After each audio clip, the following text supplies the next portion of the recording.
Assalamualaikum, halo Sobat Catur semua. Selamat bertemu kembali. Partai Catur Anatoly Karpov versus Garry Kasparov. Pada zaman tahun 90-an begitu banyak ditunggu para pecinta catur. Pertemuan keduanya selalu menyajikan permainan yang enak ditonton. Partai big match, laga penuh gengsi, partai yang sangat menegangkan. Kali ini pertemuan keduanya terjadi pada tahun 1990 di kejuaraan dunia di New York. Bagaimana serunya pertandingan ini? Oke, mari kita saksikan. Karpov sebagai putih memulai dengan D4, dibalas Kasparov kuda F6. Selanjutnya Karpov C4 dan dibalas Kasparov G6 dengan maksud mengeluarkan gajahnya melalui proses fianchetto. Setelah Karpov mengembangkan kudanya ke C3, Kasparov mengembangkan gajahnya ke G7 disambut dorongan pion pusat E4. Begitu superior 3 pion Karpov menguasai petak pusat. Putih begitu memegang kendali atas permainan dengan menguasai petak sentrum. Kasparov berusaha mengimbangi pusat dengan bermain D6 sambil membuka diagonal perkembangan gajahnya. Dan setelah Karpov mengembangkan kudanya ke F3, Kasparov mengamankan rajanya dengan rokade pendek. Setelah gajah E2, hitam memberanikan diri melakukan perlawanan di pusat dengan E5, sehingga di sini Karpov membalasnya dengan gajah E3. Mendukung pion pusatnya, kuda A6, rokade pendek. Kasparov kuda G4 mengusik gajah, sehingga di sini Karpov tidak senang gajahnya ditukar kuda dan memindahkan gajahnya ke G5 menyerang menteri. Pion memblokir dan gajah pun mundur ke belakang.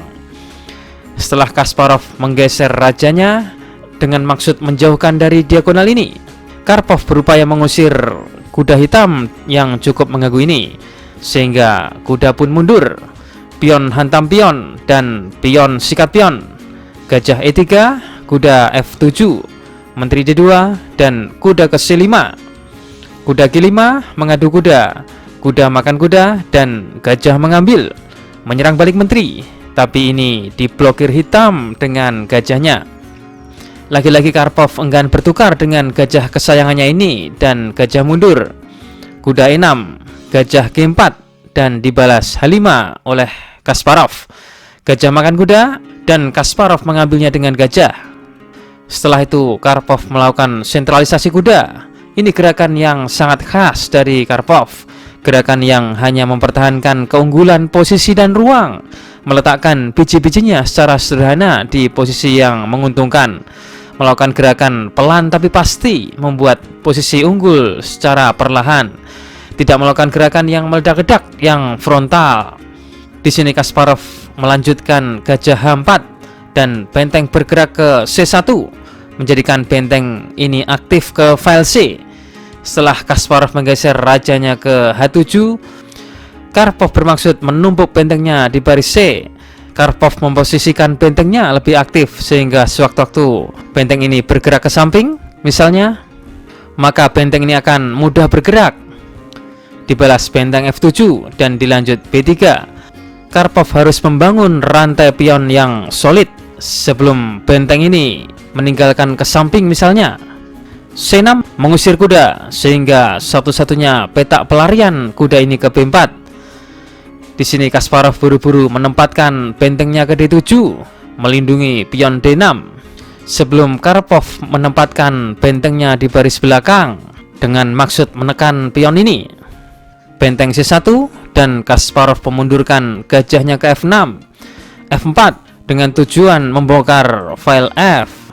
Pion sikat pion dan gajah menghantam, membuat file F menjadi terbuka. Kasparov melanjutkan menteri A5. Sangat berbahaya sebenarnya langkah yang dipilih Kasparov ini. Menteri meninggalkan pengawalan ke gajahnya yang sedang disinar X oleh benteng putih. Kuda D5, langkah taktis kuda yang menekan gajah, menciptakan ancaman skak, membuka diagonal menteri. Langkah mengadu menteri. Jelas salah apabila hitam menjalankan pion makan kuda, karena menteri makan menteri, hitam kalah menteri. Salah juga apabila hitam menteri makan menteri, karena kuda makan gajah. Setelah raja G7, maka gajah makan menteri. Sambil membuka benteng melindungi kudanya, putih akan menang 1 perwira. Sehingga di partai aslinya Kasparov menjalankan Menteri C5 skak. Oke, bagaimana jika putih memblokirnya dengan gajah? Maka hitam memiliki langkah cerdik, gajah G5 yang mengikat gajah putih. Sehingga di partai aslinya putih menggeser rajanya ke pojok. Sekarang kuda mengancam gajah. Apabila hitam menyelamatkan gajahnya yang mundur ke G7 misalnya, maka akan gajah ke E3. Sehingga satu-satunya peta aman menteri ke A3. Tapi ini membuat menterinya menjadi terpencil, kurang memiliki peran, dan jauh dari pusat pertempuran.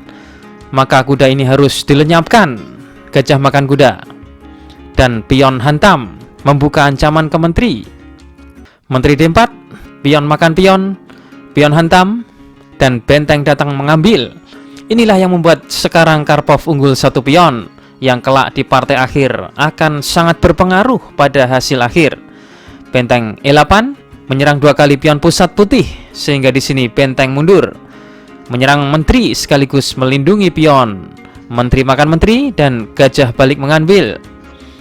Kasparov gajah E5 dan Karpov gajah E3. Setelah gajah ke G3, Karpov menempatkan bentengnya ke F3. Benteng menyerang gajah, pion maju melindungi, dan Karpov akhirnya mengadu gajah untuk menghilangkan gajah hitam ini. Gajah makan gajah dan benteng mengambil. Benteng ke E7 menyerang pion dan benteng datang melindungi sambil menyerang pion ini. G5 mengusik benteng dan benteng akhirnya ke F6, melepas pionnya tapi mencari pion pengganti yang bisa dimakan. Benteng makan pion, benteng mengambil, benteng mengambil, benteng sikat pion. Permainan akhir benteng, Karpov tetap mempertahankan keunggulan 1 pion. Benteng mundur ke baris E7, benteng A6, raja G7, raja G1, dan di posisi ini Kasparov menyerah. Cukup sederhana saja. Posisi raja hitam terbatas karena dipotong oleh benteng putih di baris ke-6. Benteng hitam harus melindungi pionnya, menjadikannya seakan terpaku. Raja putih bisa bergerak bebas leluasa ke depan yang dapat mengancam pion ini. Atau apabila benteng hitam ke F7 dengan maksud memotong gerak raja putih, maka cukup simpel, raja ke H2. Setelah pion ke G3, maka terjadi pertukaran pion dan raja maju tak terbendung. Karpov juga bisa memanfaatkan pion bebas lainnya. Tipikal macam Karpov yang sangat berhati-hati dan cermat tentu akan sangat mudah memenangkan permainan dalam posisi ending seperti ini. Dan inilah yang membuat Kasparov menyerah pada posisi seperti ini. Dan berikutnya kita tampilkan problem catur terbaru. Silahkan dipelajari dan kunci jawabannya akan saya tampilkan di video selanjutnya. Selamat menganalisa.